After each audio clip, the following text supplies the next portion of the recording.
Zee Marathi, चर्चाही होणारच. चंदूर तालुका चिक्कोडी मरगुबाई व बिरेश्वर यात्रेनिमित्त कृष्णमाई ग्रुप यांच्या वतीनं घेण्यात आलेल्या भव्य बैलगाडी शर्यतीत नरवाडच्या सचिन कट्टीकर यांनी प्रथम क्रमांकाचं 21,001 रुपये व ढाल असं बक्षीस पटकावले. मंगसुळीच्या अनिल पाटीलने द्वितीय क्रमांकाचं 15,001 रुपये ढाल असं बक्षीस पटकावले.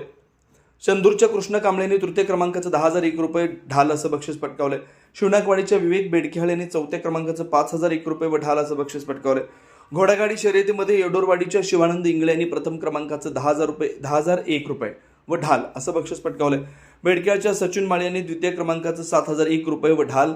शेडशाळच्या लक्ष्मण नाईक यांनी तृतीय क्रमांकाचं 5,001 रुपयाचं बक्षीस पटकावलं. ओपन नवतर घोडागाडी शर्यतीत मीराबाई डिग्रज यांनी प्रथम, चंदूरच्या शिवा कट्टीकर यांनी द्वितीय, तर मंगवतीच्या श्री चव्हाण यांनी तृतीय क्रमांक पटकावून अनुक्रमे 5,101, 3,101, 2,101 असं व ढाल असं बक्षीस पटकावलंय.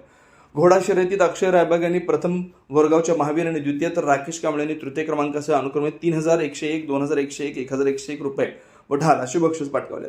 शर्यतीनंतर युवराज पाटील, कृष्णा सौदे, अमोल घाटगे, बाहुबली बेडगे, अनिल निर्वाणे, गणेश कांबळे, प्रमोद मध्यापगुळ, कल्लू पाटील, कृष्णा कांबळे, भास्कर पाटील, पिंटू पाटील, अण्णा पकोळी, कृष्णा वडंके, बाबासाहेब बेळुरे, शिवा कट्टीकर, अप्पासाहेब घाटगे, अशोक वडगोले यांच्यासह मान्यवरांच्या उपस्थितीत बक्षीस वितरण करण्यात आलं. यावेळी असंख्य शर्यत शौकीन उपस्थित होते.